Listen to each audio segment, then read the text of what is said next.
It's really lovely to see you all. Welcome to the festival.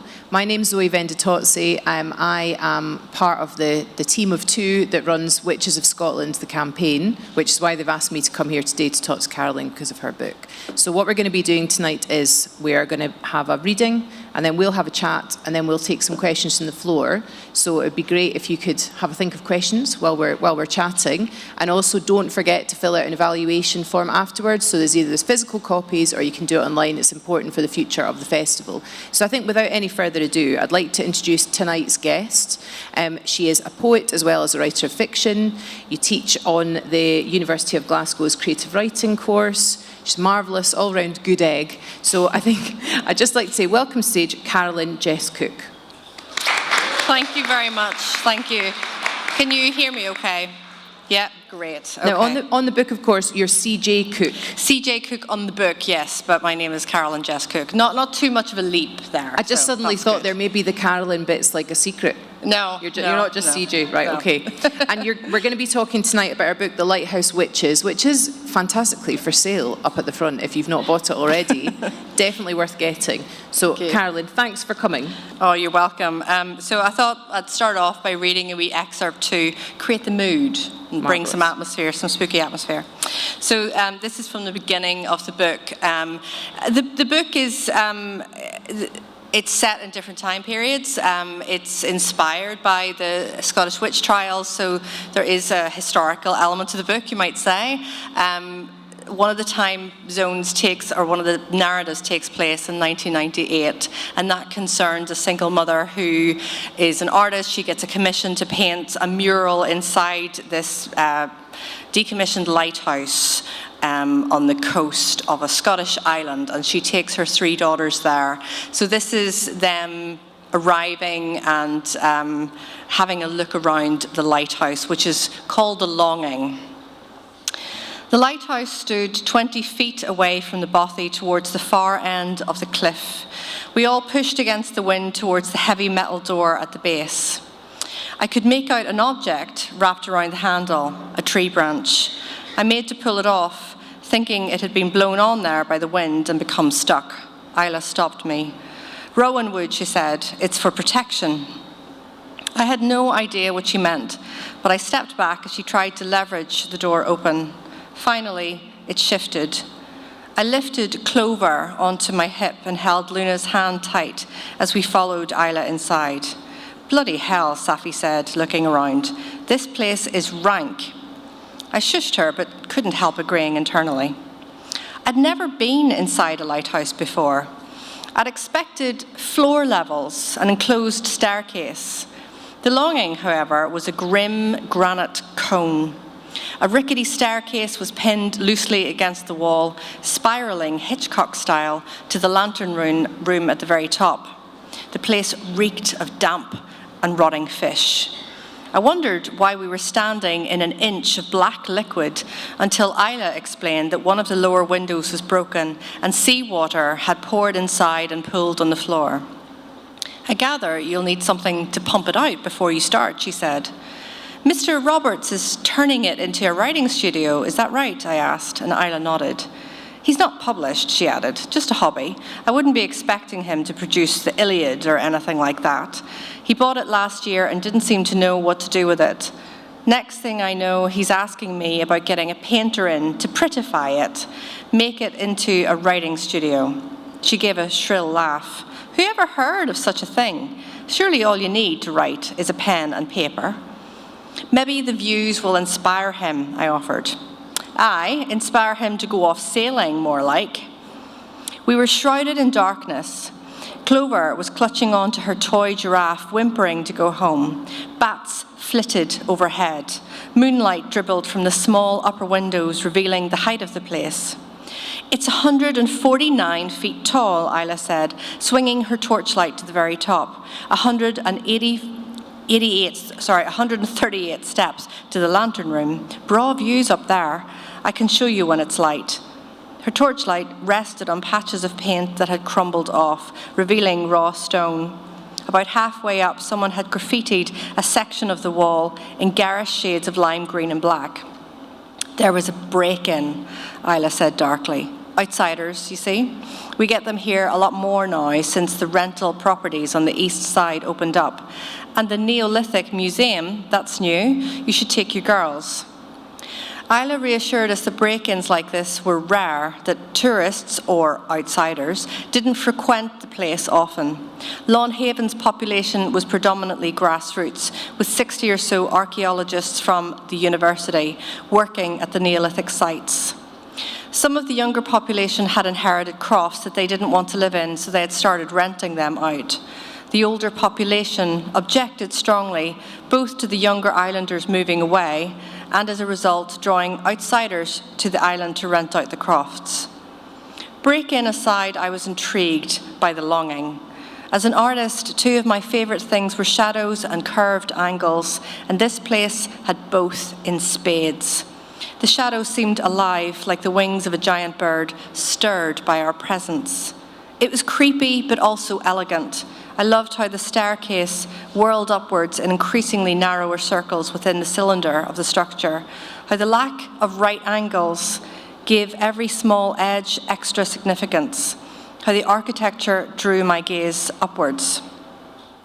We get our fair share of storms, Isla said, but the longing has been standing for 100 years amidst all that Mother Nature and the sea gods have to throw at her, and I dare say she'll stand 100 more. So long as you keep rowing in the door, you'll be fine. It was as she said this that I felt a wave of déjà vu pass over me. Safi, Luna, and Isla were beginning to head towards the door to leave, but the feeling of familiarity was so strong that I paused, as though someone had spoken, and I was trying to understand what they'd said. "Live," Safi said from behind. I turned all the way around, moved by absolute certainty that something was in the corner by the stairs, just underneath it, as though I'd left it there. "Everything all right?" Isla said, as I sloshed through the oily water to the staircase. Her torchlight fell upon something floating on the black water ahead of me, the slender white limb of a baby's corpse. Luna gave a scream that bounced off the surfaces of the lighthouse. "What is it?" Isla said, rushing forward. Luna was still shrieking, clawing at me and crying. She turned to rush out, and I grabbed her, reaching down with my free hand to scoop the little body out of the filthy water. It wasn't a baby. It was only a doll, one of those naked newborn dolls that Clover liked to play with. As I looked down into the grotesque face of that doll, its eyes blacked out with felt tip, adrenaline flashed brightly through my body. I had known it was a doll. I had known it was there before I saw it, and that we had mistaken it for a dead child, like a memory. But that was ridiculous. I had never been there before.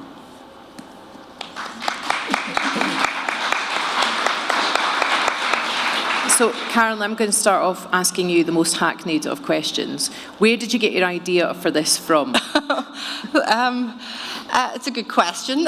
I think it came in stages. I've always been interested in witches and in the story of witches, and I didn't have the knowledge that I gained through research about Scotland's witch trial, so that sort of came after. I really was interested, I'm very keen on writing about mother-daughter relationships and about the experience of motherhood, and I suppose the character of Liv, who's a single mother, came first. So that sort of journey of hers was the first part of the book. And I had a few false starts with this novel. I struggled with it. I kept writing and then feeling, no, that's not right. And I ended up starting it 3 times. And I had this idea that the book had to just have one central narrator, one main character. And when I had written these 3 different beginnings, so there's Liv, and then there's Luna in 2021 as an adult, and then there's a story, a narrative that takes place in 1692. And then I realized that actually they weren't false starts, they all needed to be in the book. Right. And that was sort of, I guess I was just going off an instinct, but I just went with that feeling. And when I knew there was going to be witches in it, and I have to say I struggled with that for about a year because it wasn't as topical as it is now. I just had this thought that if I tell my publisher there's witches in this book, they're going to sort of look at me because It just didn't seem to fit what I'd written before. But the more I researched, when I'd moved to Scotland just over 2 years ago, and I heard about the witch trials, that really, I was astonished by that. So I just thought, what a dark history to be so, it just seemed so silent, that there wasn't more made of it, and that I had never heard about Edinburgh Castle's history, for instance. Although I'd been there, it wasn't visible and tangible and sort of a narrative that was made more of. So, it started off with a mistake, I suppose, and experimenting. Your creative process. My process, yes, my process. That's good. Sounds good. Fancy.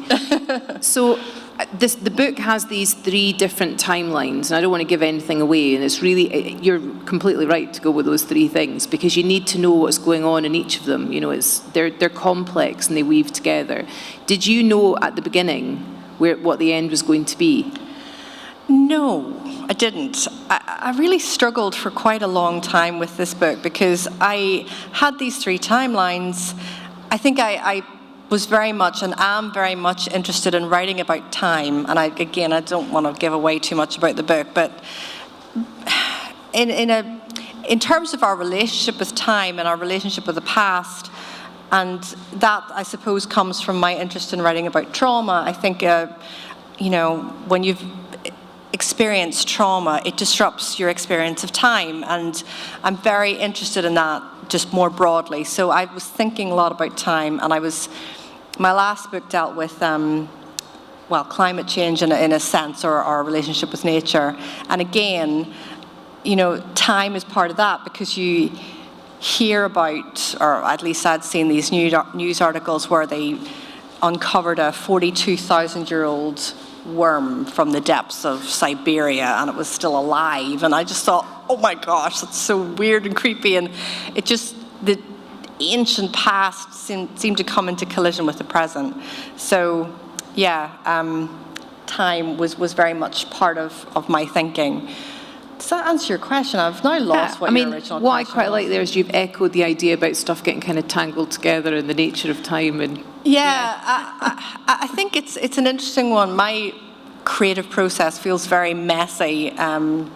Other people seem much more organised, but mine just seems to be all over the place. But I did struggle to bring those together, and that's what I had to sort of sit and think about for a long time. So I kind of felt I'd failed this book for a long time. It was only when my publisher seemed pleased, I thought, maybe I haven't, maybe it's okay. When you're so close to it, though, it's probably quite hard to tell, and you know where the story's going when you've written it, when it's finished, and when somebody else is starting to read it, you don't have that same sense of newness that a new reader has to it. I guess, because you were asking about the ending, and I suppose we might call it a twist.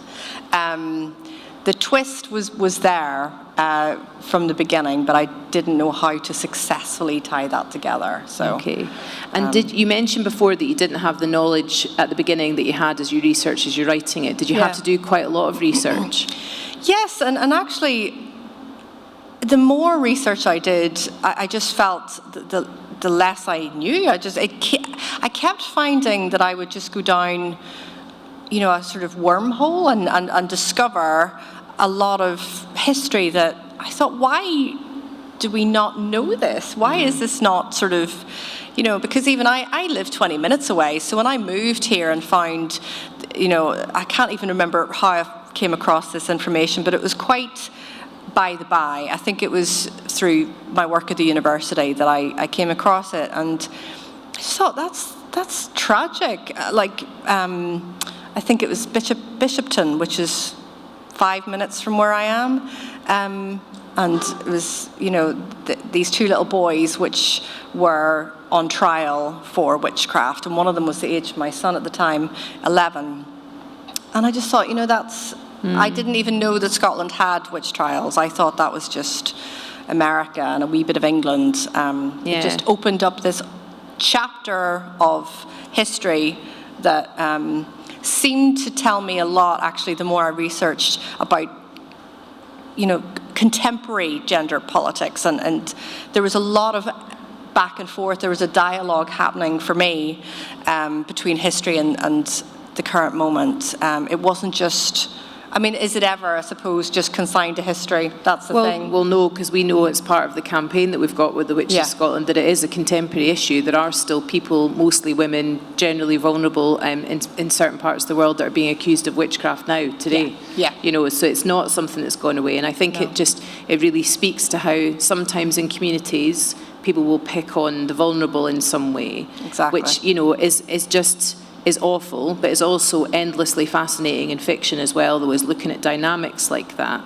And did every bit of research you do, was it useful to what you were doing with your fiction?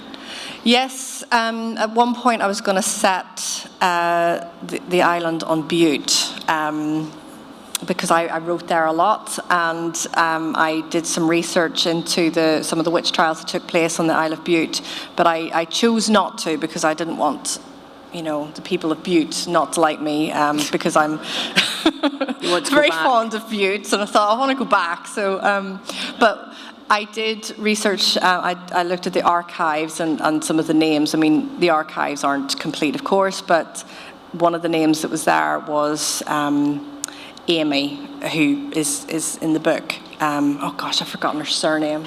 Anyway, Amy Hyneman. And I just, you know, there's not an awful lot about this person other than dates, and there's a few other Hynemans, and this idea that, you know, families, there would be multiple females from one family who would be on trial. And I just thought, you know, what would that be like to go through? Just horrific. Yeah, and they were, you know, they were pressured into giving up other people's names, and they were tortured. You know, they were kept awake mostly in Scotland. So we know that's one of the things that we know did happen. Yeah. And they would give up other people's names because eventually, it probably wouldn't take very long, their minds would unravel a bit because of the pressure of sleeplessness. Yes. You know, anybody that's ever had to walk the halls with a baby and has had a few nights sleepless knows how quickly that can affect you. Indeed. So to be kept awake deliberately by a rota of men waking you up every time you start to drop, you know, you would eventually say anything to make it stop. Indeed, and who knows what other kind of, you know, suggestions were put forward. I dare say it wasn't, you know, the whole process was you know, horrific and barbaric, and no doubt names were put to them, and if they sort of seemed to nod, they would maybe take that as a yes to that person. But yeah, the facts, I suppose, that came to me were so, you couldn't look away, and I had to sit and think about what that would be like to experience. You know, for instance, when they were held in prison, it wasn't just for a night or a week, it could be for years. And so even if they got released, what would that do to you as a person, and how would that sort of reputation affect you? And I think, I mean, it was your podcast, actually. I came across your podcast as I was editing this book, and I was just like, oh, amazing. You know, the synchronicity of it was just, so I just, you know, devoured the podcasts that were there, and I still listen to them. And, you know, some of the guests you've had on and the kind of research that they have brought to light has been so valuable, and just completely peels open this history that, you know, again, is a dialogue with the present and tells us so much about now. Mm-hmm. Tells us a lot about Scotland, I think, generally. Is pretty interesting. And I think that there is, you know, we've done, I think now, we've recorded 52 episodes, which I still can't get my head around the fact we've actually done that. We've got tons more people that we want to get on as guests. There are a lot of people working in this area that are researching it, and there's a huge listenership because people love to learn about it. You know, there's a lot of people that already knew a little bit about it, but most people are like myself. I knew nothing about it at all. Yeah. You know, and I grew up in Fife, and Fife had lots of accusations, lots of witch trials, and we weren't taught about it at all at school. Not at all. Knew nothing. Which is astonishing, and I said about Edinburgh and its particular history, and there's only a witch's well. Despite there being hundreds of people executed on that site. Which isn't even a memorial. It says in its words to the effect of this is where something like 300 witches were died or were burned or whatever. I can't remember actually what it says about it, but they died here, and some used their power for good and some used their power for bad. We were kind of like, well, they weren't witches, so clear that up first of all. Yeah. They were just people. Yeah. And then you're judging them. You're saying as well, some of them were all right witches. We killed them anyway. Like, what's the logic there? It's really bizarre. I think what this book was about for me was about the narratives that are sort of enshrined and passed down, and it's only until you begin to really question those narratives that you understand a lot more about society, about our not just historical society but today's society, and it is about disrupting those particular narratives for me that became so central to the book, because as you say, they weren't witches. I think what's so enticing, though, about the idea that they might have been witches and they might have had power is precisely that, is about power, about sort of claiming or reclaiming a sort of a power that, these women and a few men were disempowered so frightfully, but the idea that they might have had a power in some sense, a magical sense, is quite enticing. Yeah, it's interesting because there's the idea that they very much believed that women were weaker and were sort of weak vessels, and that the devil could get to women because they didn't have the sort of the same moral shield, I suppose, that men had. That women were naturally predisposed to hang about with the devil. And a lot of the confessions are quite sexual. And, and when you think about what the setup was, so it was men questioning the women, and they'd strip the women to see if they had witches' signs. So first of all, that's odd. And then the stories would have this kind of sexual nature quite often, and there was particular parts of confessions that you would see almost verbatim across the country. And they didn't have social media then, so they're obviously, the story passed around, over the couple hundred years.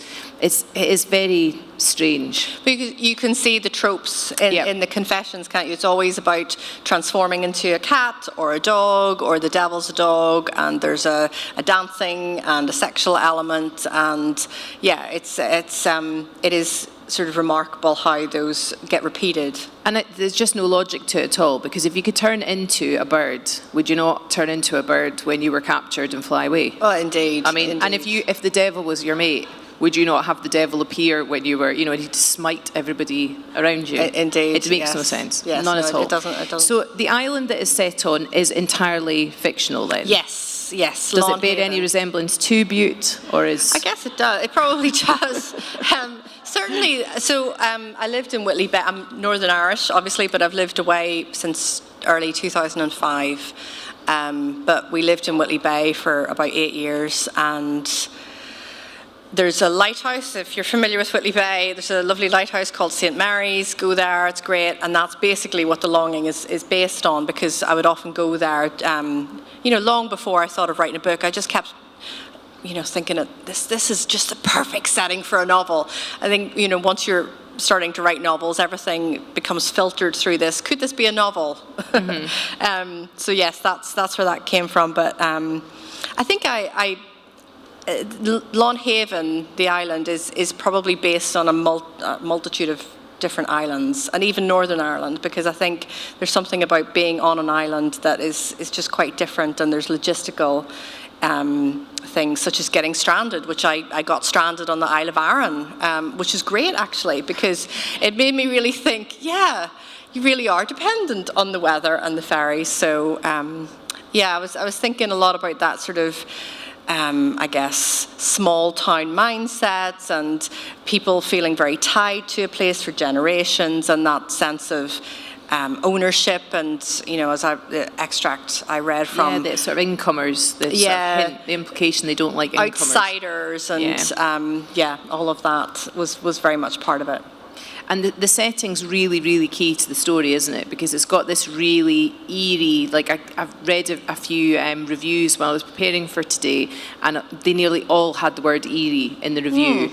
The idea that it is spooky and it's creepy, and obviously you get that sense from the extract that you read there with the dolly in the water, and the descriptions of the lighthouse really stressed me out. I was just like, I really don't ever want to go in there.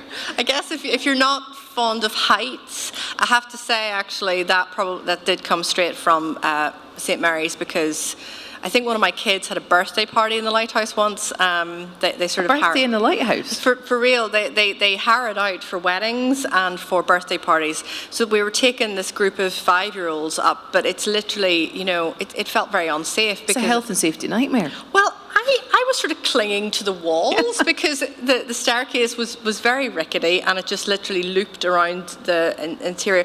And I kind of, looked over the railing. It wasn't a railing, I mean the banister, and it's just a sheer drop. And I thought, this doesn't feel very safe. So if you're not keen on heights, it is quite terrifying. But I think, lighthouses have that sort of, I guess, dichotomy. They're beacons of hope, but they're also, they can be very eerie. Yeah, they're signifying danger, aren't they? So yeah, that's interesting. And have you written before things that have got a creepy atmosphere? Yes, I have really tried to write happy books, but it hasn't happened. It's not your thing. It's not my thing. Especially, there was a sort of prediction that Uplit is going to be this year's. I read that with horror. Yeah. I don't want to read happy stories. I'm the same. I want to read stories of people's lives being worse than mine so I can feel slightly better. Yeah. Every morning, getting up into it again. Admittedly, also, yes, hard relate. Yes, so this is my 6th novel. And I didn't actually think I'd become a novelist. I started off as a poet and really didn't ever think I'd write a novel. And I had a condition when I was pregnant with my son, which, this is probably the long way of explaining it, but basically it was a pelvic thing, and I could only get relief when I was in the evenings in the bath, and because you can't get a lot of painkillers when you're pregnant. And I would just read and read and read the sort of biggest novels I could get my hands on. And I think all my ideas after that just became sort of novel-shaped. So I found myself stumbling into novel territory, and then that's how this happened. But yes, all 6 novels have this creepy... They have the atmospheric... Yeah. I suppose I'm now quite firmly entrenched in the Gothic territory, which feels like a sort of homecoming because... Good territory. Yeah, it's comfortable for me to write about the Gothic. I think there's a lot you can do with the Gothic to explore things like trauma and memory and our relationship with the past, all of which I'm very, very happy doing. So, yeah. I think I personally really love something with a strong setting and a strong atmosphere like that. It's not easy to write, I don't think. No, but it's important. Yeah. I like a bit of, it's not, I don't like escapism, that's an awful word, but I like imagining things. I like sort of prompting a bit of curiosity in people, because I'm curious. I suppose that's why I write. So that's what I want to do. I want to get you thinking about, well, what would that be like? And our relationship to place is so important. Yeah. Maybe because I've moved around so much, I feel that more keenly. I don't know, but and you're obviously you are Northern Irish. Do you see yourself as part of the Northern Irish kind of scene, which is huge at the moment with amazing women writers? Yeah, no. Do you not? No. You are though.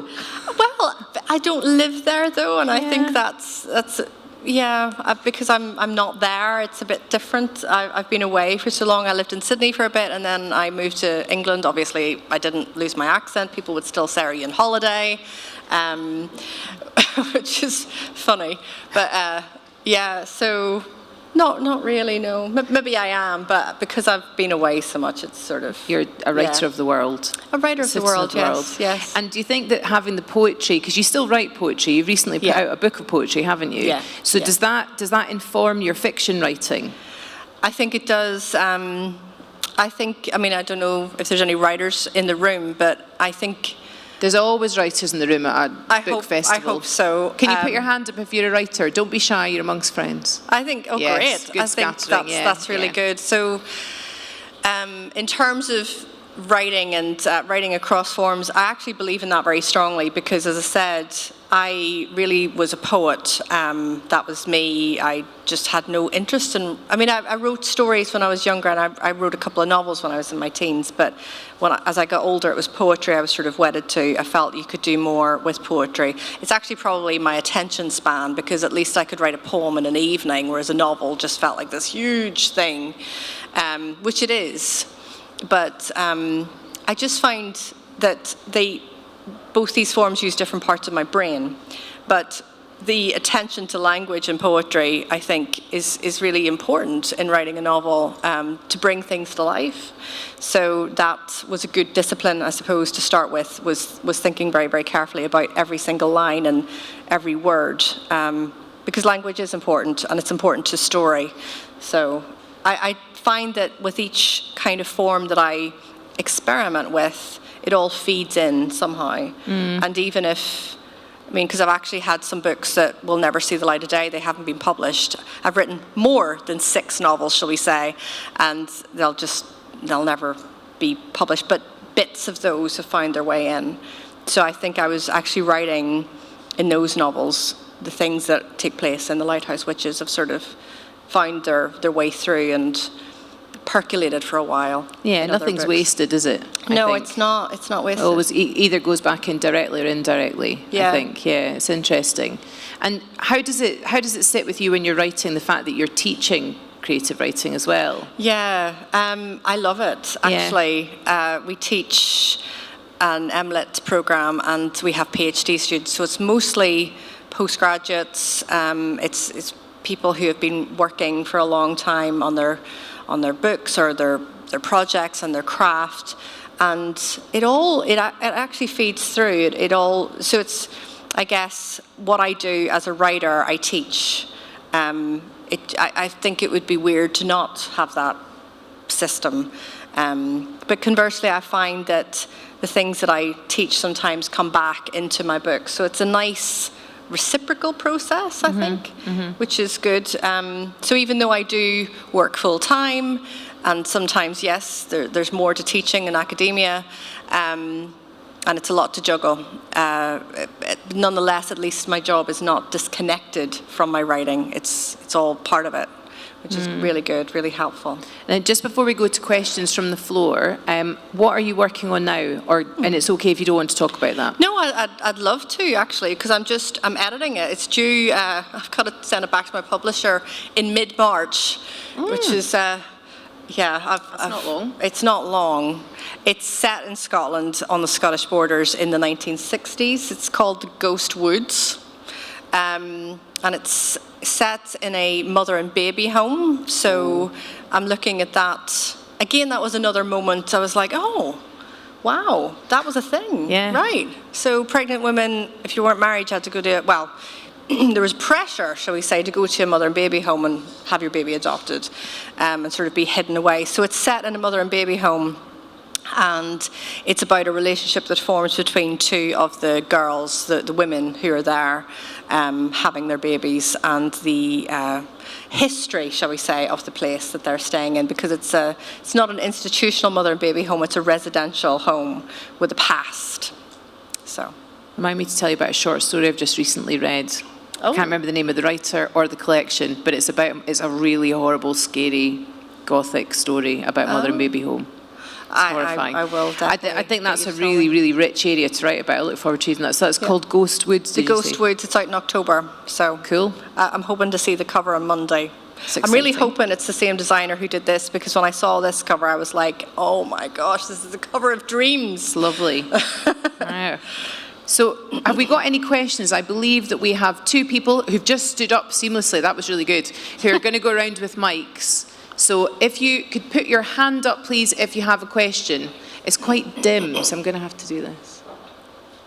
Are there no? No, there is. I can see a hand. There's someone here. Towards the front, please. Oh, I want someone there. So this person here, race. it's so dark here. There's somebody with white writing on their top here. Oh, no. We've got a mic there. Somebody at the front here? Perfect. That's it. Great. Hi. Thank you.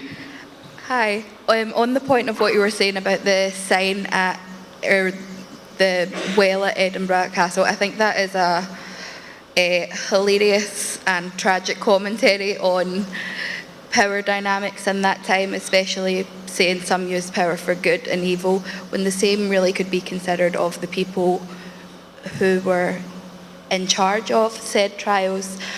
But how would we get involved in your project, Zoe? Oh, The Witch of Scotland. We've got a podcast, so if you listen to the podcast, it's just Witches of Scotland, so wherever you get podcasts from. We use Twitter, and we've got lots of really fantastic guests. So Carolyn's been on, so we've got an episode where Carolyn comes on and talks about the book and the genesis of that, and different, I think gives actually even more than we've talked about tonight. So there's definitely more if you want to go and learn more. There's a petition that's just with Parliament just now, but that'll open soon, hopefully, to a consultation process where the public needs to say if they think that there's a good idea, if it's a good idea to give a pardon to those accused of witchcraft. So if you have a look on Twitter and find us on there, it's just Witches of Scotland. Thanks for asking. Thank you. And was somebody over there as well? Hi Zoe, my question's more directed towards yourself. I came across a plaque in my local village. I stay in Ryan, North Ayrshire, and I came across a plaque the other day about Bessie Dunlop. I don't know if you're aware of her. She's basically described as a skill wife, a healer and a howdy. She was tried at a High Court in Edinburgh in 1576 and she was burnt at the stake for witchcraft. Now I've researched it myself, and as far as I can be aware, a howdy is a midwife, and a healer, I'm taking it as she's some sort of doctor.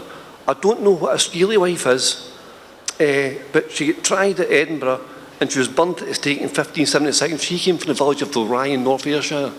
I wonder if you're aware of that, or have you information you can give me more about it? I mean, I can tell you that there's recently been research done by the College of Nursing at Napier. I think it's at Napier. It's Professor Ring that's done that there, Nicola Ring. And we were dialed into that one to sort of kind of lend our support with it, I think on the steering group for it. And there's actually a very small percentage of those that were accused of witchcraft were healers. We have this common idea that they were midwives and healers, but it's actually only like, I think maybe less than 4%. Yeah. So you could be, and you'll have found this, Carolyn, in your research, it was just anybody that did anything. And actually, in those days, because it was, pre-having doctors in the way that we obviously have now, those people that did healing were incredibly important to their communities. Yeah. So you would have been doing something on top of that got you accused of being a witch. Yeah. Or maybe, like, I don't know, what did you come across, like, if they were assisting at a birth and the baby died or the mother died, that they looked for somebody to blame.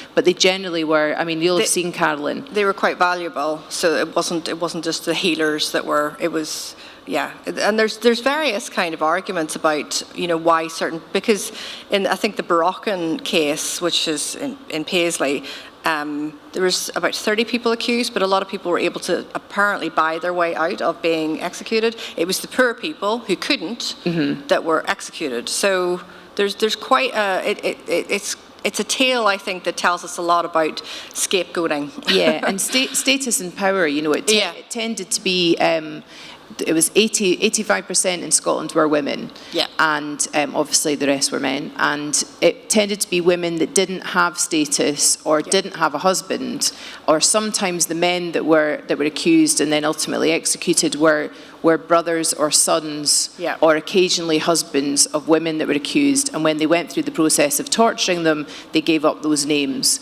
and that's why they ended up kind of getting dragged into it. So it did, like, if different historians have got different takes on it. There are some historians who feel very strongly that this was a tale of patriarchy, that it was women that were accused because women were of lower status, basically. I say were. That's a little aside, but there are other historians that will say to you it was incredibly complex, and I think it's a mixture of the two. There was a lot going on with religious issues then, a lot of political issues. Sometimes it was. We've read about, Carolyn, if there's anything you came over in your research as well, this is a good time to mention it too, but sometimes women who were accused by their son-in-law, and then lo and behold, when the mother-in-law is dispatched, they get the land, and that sort of thing happened. There was agendas akimbo, I think that's fair to say, that there was a lot, I've read too about, it was a sort of movement against Catholicism. There were people apparently that were practicing Catholicism, and obviously at that time they weren't allowed to be Catholic, and that was a way of getting rid of them because they were then seen as being superstitious and being interested in the supernatural. The gender angle, I think, is, the fact that in King James VI's book, he pointedly says that women are more susceptible to the wiles of the devil, but that seems to just be capturing a sort of broader mindset of the time anyway.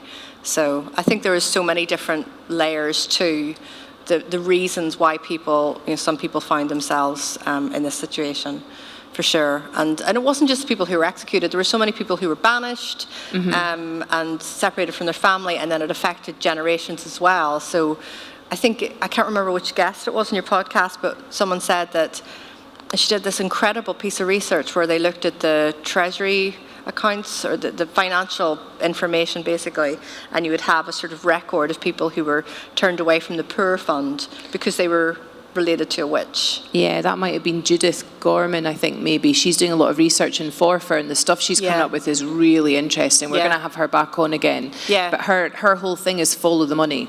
I think she's right, because we have to remember that nobody was particularly invested in capturing the lives or the particular narrative of the people, the women in particular, the vulnerable members of society who were executed.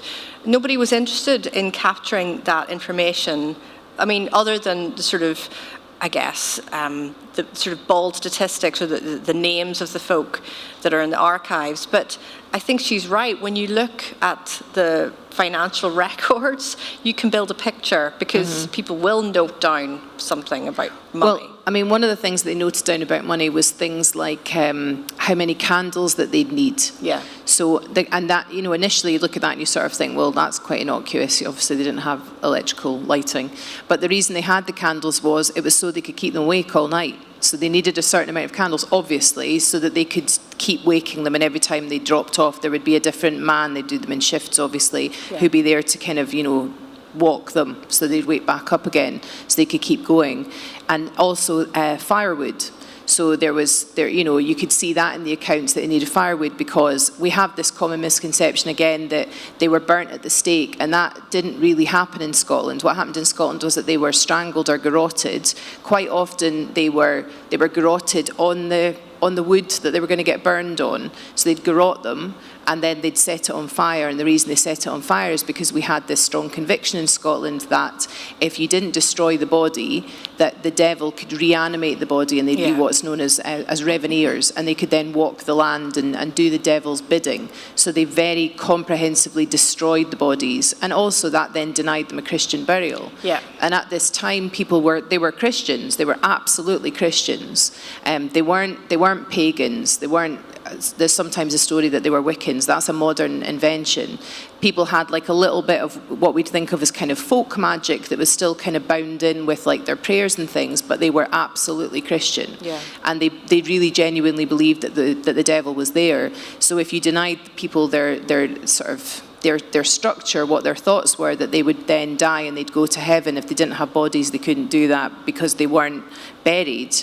It's particularly cruel. So it's not just a punishment on earth, it's an eternal punishment if you believe in that structure. So it's quite interesting, horrifying. It is horrifying that they didn't have a way they didn't have a grave, the memory was tarnished, and then the whole sort of eternal prospects and that afterlife was affected as well. So. Interestingly, we were talking to some researchers this week in Newcastle who are making a podcast about the Newcastle witches. Oh. And some of those that were accused of witches and that were then convicted and executed are actually buried in Newcastle in unconsecrated ground. Wow. I know, it's interesting. So they're doing some research into that, and they're at quite early stages, because they actually took quite a lot of notes there. There was some sort of push at the time to record certain things, but apparently the writing is completely illegible. So I said to them, what you need to do is you need to get an elderly primary teacher who will be the one that can actually decode terrible handwriting. Yes. So I gave them that hot tip. I hope that bears fruit. That's a great tip. Yeah. Do we have any more questions? Oh, hand went straight up there. Two Just hands, and then we've got one here. This one first, and then this one. Hi, I'm just wondering about the wildlings in your book. Were they entirely made up because they were terrifying, or did you find some evidence in either the witch trials or Scottish folklore to inspire them? No, I think it was definitely folklore that was. I was thinking about changelings, but I was very much still trying to think through our relationship to nature and how we're impacting, climate and therefore the earth. And I was thinking about that and wanted to try and, have something a bit more unique. And at one point, the book was called The Wildling, which I'm really glad my US publisher stepped in and said, no, it's going to be called The Lighthouse Witches, which is how publishers inform you that your title's going to be changed. There's no sort of, could we change the title? It's just your title is going to be, which is fine because I think this is better. But yes, and I did research, not just Scottish folklore, but and I was thinking about Selkies as well, but there is such a thread of shape-shifting narratives throughout various kinds of folklore. I've got a wee sort of spiel about that in the book, but I was again thinking about how folklore can tell us a lot about how people try to explain things that are at the time unexplainable. And so, yeah, I think changeling narratives are very much part of that, so thank you. And there was somebody at the front, Carolyn, that you'd seen. Somebody here and then someone at the back, yeah. Okay. Hi. Question for both of you. What would you say was the kind of most significant or most long-lasting social impact of the witch hunts? Like, what's the biggest legacy that they left in Scotland? Oh, gosh. I don't know. Do you want to answer that one? I think, for me, I work in education, and I think that there's got to be some sort of generational trauma that's come down with it. I think that if you were accused of being a witch, even if you weren't found guilty, and you mentioned before about banishment, the sort of the stigma that was attached to that, so whether you were remaining family when your family member was accused and then convicted and basically killed, or if you were accused and then you were, which is, you were found not guilty, I think that would always carry around with you, and I think that would then stop people from maybe working, and I think it would push people into poverty, and I think that poverty is very hard to escape, and I think that if a family experiences poverty, then it's likely that their next generation will, and so on.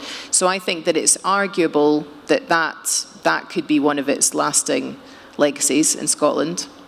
Yeah, I think it does make me wonder if a lot of attitudes towards women, because I'm just thinking about, I have been thinking a lot recently about, the 20th century and how my mother and my grandmother experienced the world as women, and some, because I've got daughters now, I don't know, I'm so interested in that and how things haven't changed, but yet they have changed. I do wonder if we've inherited a lot of those, because the gender aspect of witches has remained, and that's quite remarkable. Well, I mean, it's one thing that we do on the podcast is that, that I do, is that I go into Twitter and into the search bar and I put in witch to see what's going on. And every single time the First Minister is described as being a witch. It comes up all the time. Regardless of what your views are of that particular section of politics, it's interesting that the accusations towards women in politics is really frequently witch. It was the same with Hillary Clinton. And I think it's a really easy way to just go, know your place, shut your mouth. I think that's absolutely what the use of the word witch is, because it's very close to another word, but it's not actually that word. It's not actually swearing. It's not actually as vile as using that word, but it's just a really easy way. And I think also once you are over the age of maybe 35, then it's also got a very powerful, she's now negligible. She's just an old witch, that sort of thing. I think that's kind of horrifying and interesting. Yeah. I think we have to draw it to a close there. I think 7 o'clock is our ending. I know there's somebody else with a question, but I'm aware that there's another event that's coming in. Jess, is it okay to take one more question? Yeah. One more, okay. Right, okay. Keep it really, really quick. In any of your research and any of the time that you've spent on this, have you ever come across a prosecutor or those that brought witches to trial that just thought, this is a complete piece of nonsense, where you all just behave, got on with each other and go home, and could see through the tissue of lies and allegations that were cast upon these women and people that were accused? Well, interestingly, the Lord Advocate, who was known as the Bloody Mackenzie, so he's buried at Greyfriars Kirk, which is also where Christian Shaw is buried in Edinburgh. He was the person that Claire, so my other half, Claire Mitchell QC, that started the campaign. She's not my romantic other half. she's just my pal. She started the campaign. It was partly because she was researching Mackenzie for a different crime. So his sepulchre was broken into at Greyfriars in the 90s, I think it was, or maybe the early 2000s, and 2 teenage boys were found kicking his skull around. Oh, so there's obviously a crime that's been committed there. So she was researching that, and she started to read about him, and apparently he was one of the ones that kind of went, this is ridiculous. Like, you're getting carried away. This has to stop now. And I think he was involved in actually saying, right, that's enough now, because people were getting quite carried away in different communities. But I mean, it was legal. It wasn't mob rule. They were definitely using the law to do it, and some people did make a living out of it. So I think there were people that had a vested interest to keep it going because they were getting paid for it. Did you find anything, Carolyn? No, unfortunately not. But I did. I'm not sure if it was the same guy, but I heard that there is on the podcast there was some people that did sort of just dismiss things. But yeah. I think eventually when it got to it, they passed the law saying, they changed the law. So the day before you could be executed, they changed the law. And afterwards, if you were found, I think it was kind of basically pretending to be a witch, you would get fined. So like, I mean, it's interesting the way the law changes, that the strike of 12, then you're no longer going to get garroted and burned. It would just be a financial fine. So I think that's a lovely image to end on there. Thank you so much for joining us, and thank you, Carolyn, Jess Cooke. Carolyn's going to be signing afterwards, so if you have got more questions, I know we couldn't get around to everybody, you can ask Carolyn then. So, Carolyn, thank you very much. Thank you.